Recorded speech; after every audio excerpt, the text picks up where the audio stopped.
To people who've lived in a rough neighborhood, places with gang violence and stuff, what challenges did you face on a day-to-day basis? What experiences have stayed with you? You learn that if something feels off, it's time to leave. Sometimes you just know shit's about to go down. I've been accused of being skittish in other situations.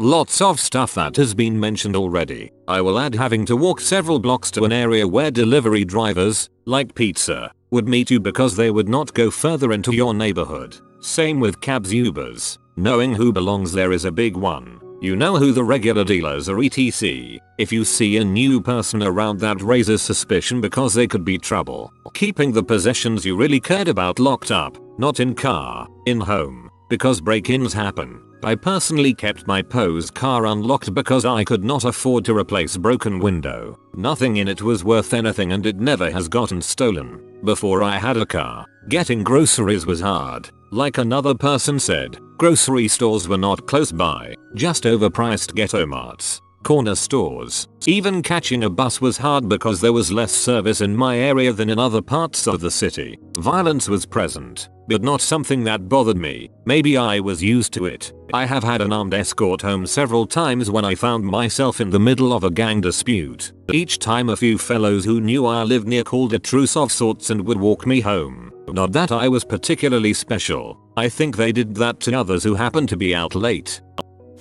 Having to turn around a lot. Never giving passerbys on sidewalks a moment or a reason to continue a conversation. A frequent thing would be people heckling me as I walked to from school. Hey man, can I use your phone? I don't have a phone, without slowing down. And things like that. Don't stop, don't look, and don't say number. No and I don't have a phone are two very distinct sentences, and the differences between them is important. After I got jumped, I learned that looking stronger keeps people away a little bit. Always be ready for something to happen. I kept a constant look that IMP. Still have this habit. The ability to distinguish between gunshots, firecrackers, and a car turning over stays with me to this day, even as my neighborhood gets safer. I don't live in a bad neighborhood, but I do live in a pretty rural area where all three noises you just listed occur quite often. Don't get shot. I moved after I could hear regular gunfire, so I moved to a nice neighborhood, and ironically 3 days after moving in, somebody smashed the passenger window of my car and stole $2.50 in change. The cops said they were looking for drug money, and yet I had just moved out of Drug Central in my city and never had anyone break into my car. Go figure. You don't break in where you get your score. LOL. How normal it seemed until I was out from under that. You grow up knowing how to stay off the radar and not bother the wrong people. You see wild, crazy, scary things on the regular, and learn to keep your mouth shut and pretend you didn't. You are just a kid, like any other kid, but you have to be preternaturally aware of the relationships and hierarchies and happenings around you all the time to make sure you don't end up in the wrong place at the wrong time. For example, there was a guy who let his big mean dogs, I don't remember the breed, run loose in the neighborhood, but the dogs respected boundaries in terms of how close you could get to their house before you got your throat torn out. Stay far enough aware and they just sat watching you, with the occasional menacing growl. I spent the year we lived there thinking it was perfectly normal that I couldn't walk home from school on that one side of the street on penalty of death. It's just what happens. It's just your normal. This really hit when I went to college. So many things that I thought was normal was absolutely not. I talked about certain experiences, some I even found funny, but they would look horrified and say things like, "I'm sorry you had to go through that." I didn't even know how to respond. Like none my friends from the hood would even think twice about that stuff. Couple years ago I was leaving my house for uni when I heard a huge bashing sound coming from my neighbor's house, who I didn't know well but had always seen around and chatted to occasionally. I lived with my bro and it was a rough neighborhood with lots of break-ins and fights, so I always tried to keep my head down and be polite. Anyway, I had a look and saw a guy, who later turned out to be a plainclothes policeman, with a battering ram breaking into the house. Police then swarmed the house and removed about 4 women, who looked like they had been abused, a whole bunch of dudes, and a crap ton of drugs and weapons. Turns out they were running a brothel and had been monitored by police for months. I knew something dodgy was going on because guys would come and go in the middle of the night and could always smell weed, but I had no idea it was that serious. Turns out they were keeping the women hooked on drugs and threatened them if they ever leaves the house. Scary stuff. Was always polite to them and kept my head down whenever possible. This was in the UK, but I guess the same thing would work anywhere else. The biggest thing for my ignorant teenage self was that nobody would want to drive me home because they'd be too scared. Once a friend's car broke down in my neighborhood and got guns pulled on him. Guess who never got rides again after that? This is how my dad grew up. Told me he used to have to walk home every night because no one would give him a ride. Now the neighborhood is gentrified and my grandparents' house is worth 2+ mil. It's insane how fast things changed in 40 years.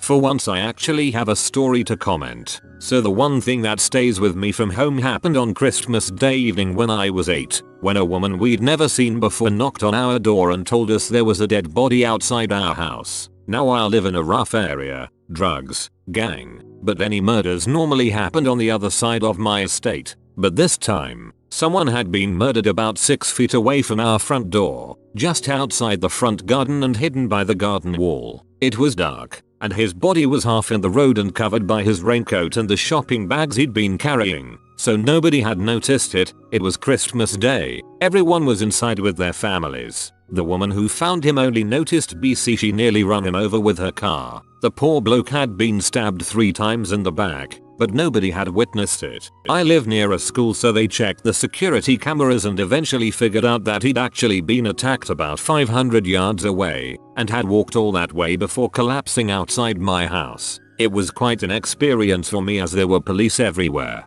TV crews, search dogs. We weren't allowed to leave the house for a week in case we disturbed evidence. If we did go out, we had to sign in and sign out with a liaison officer at the end of the street. As an 8-year-old, I couldn't quite comprehend what was happening. I just knew that someone was dead and it wasn't an accident. Eventually, they found the murder weapon in a neighbor's garden and found the murderer from the prints. He was a local gang leader who'd killed his best friend. He'd been having an affair with his GF. They'd argued as they were on their way home from the corner shop, and the guy had just attacked his friend and run off. The victim was in so much shock he'd kept walking until he finally died. I never did find out who he was. I can't remember the specifics, but that Christmas will always stick with me. That is definitely scary. I'm glad your family wasn't hurt at all. Day to day isn't terrible. Keep your head down and keep moving. Also be polite to your neighbors and you won't have any real trouble. Only real experience that has stayed with me is that when I hear yelling, shouting outside, I don't react anymore. Yeah, I learned early on to just keep my head down. If there's some fight or commotion, just keep on walking. Don't stop. Don't interact. Moving out of there really made me numb to the minor bickering of others. You're always slightly on guard, always keeping your doors locked. Your sense of relaxation and safety isn't fully there. Not too long ago, someone walked into my neighbor's house about 20 feet from my front door and tried to steal their 6-year-old child. My story is somewhat funny. I used to live in the poor cheap prostitute area of Montreal. One day, my mom came to pick me up. I was wearing Bermuda shorts with an oversized t-shirt that was stained. Was going to help her paint her living room. I'm waiting on the street corner and a car pulls up that looks like my mom's. I bend down to look at the driver to make sure it's my mom before I hop in. It's her, so I get in the car. Next thing I know, some girls start running towards us, screaming that I stole her client and that her daddy will come for me. I told my mom to GTFO and I moved shortly after. Never lived in one, but I was a mailman in a really bad neighborhood for a couple years and saw a lot of interesting things. Drug dealing and robbery was rampant. I kept my mouth shut and the drug dealers in that neighborhood made sure I wasn't ever messed with. Since I delivered the paychecks and welfare checks, I wasn't to be touched. That's how they made their money, so it made perfect sense to protect me. I never had anyone give me any serious trouble. Couple of verbal spats here and there, but the ones I had to legitimately fear were the ones I was cool with. They let me do my job. I let them do theirs. I felt like an extra on the set of The Wire. That reminds me of one of my uncle's stories. He was a power line worker in LA for a few decades. which meant he had to fix power lines in all the rough areas, South Central, Compton, etc. When I was a kid I asked him if he was ever scared in those places. He said frick no, those people aren't stupid, they aren't gonna kill the dude giving them power. I still do, it's super loud all the time, 24/7, tons of fights. Almost every time I leave my app I get asked for money. I think it would be worse though if I wasn't so big. I saw a kinda medium-sized guy get the back of his head punched just for laughs. I heard police in those areas are generally non-existent. I know it's been said a few times, but absolutely. Keep your head down and be polite as can be to your neighbors. Lots of the tougher dudes I warmed up to live with their elders, but if not it was their single parent. Man, be nice to them, help them out, and don't ask BS questions or get too friendly with the troublemaker in the home. They see you respecting their elder, that's huge. You don't need to be all chummy with them other than to show them simple respect too. Might be because I was white in a Hispanic black neighborhood, but making eye contact of any kind meant it was time to fight. Avoiding wearing the wrong colors or sports teams. Crossing streets when a group approaches. Not walking major streets. One of the guys in my old apartment building got stabbed once, and as far as I knew he kept his nose clean. Guy had an Ohio State beanie on and some tweaker took offense, is what I was told. My dad was punched in the face as he passed a gang, and was assaulted on at least one other occasion. I was almost mugged twice, but I managed to avoid it. Me and my friends would alert each other when bad characters were around. We all carried pepper spray always. Our neighborhood went through phases. It wasn't always bad, but it went through years where it was pretty dangerous. Sounds like my city. Most recent near miss was Friday for me, so not going out in the dark until I need to or forget how crap this area is. Little in the way of gang violence in the UK, but mugging is freaking rife right now. Didn't make eye contact with anyone walking down the street, especially when there's a crazy homeless person. Went straight home after school, etc. I never wore anything flashy, and mostly never wore makeup to look as unattractive as possible to not get unwanted attention. Same goes for my clothing style. Basically just try to be invisible. Going for a run in my old neighborhood was impossible. Hated going to the store walking for fear of getting chased by a dog. Thankfully I've since moved.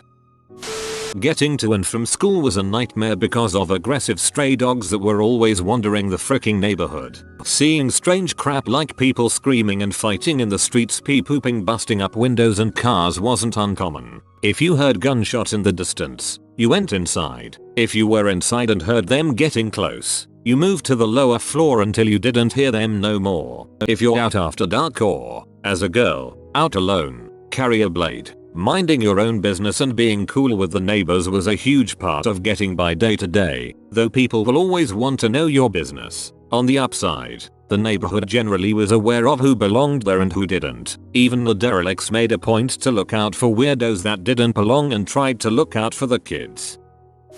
You really can't trust hardly anyone in the neighborhood. Most have screwed up ethics and would still rip us off. I scraped, saved, and moved out of there. I sold a house in a crappy part of town to buy a mobile home on a rented lot in a better part of town. Whatever it takes. Join military. Whatever. Get the heck out of a crap town or part of town. You have been visited by Happy Snack. Comment keep happying Snacker to be happy forever. If you are new to the channel, you can subscribe. I publish new videos every day. Until then, check another video. Or don't. Either way, have a great day you magnificent people.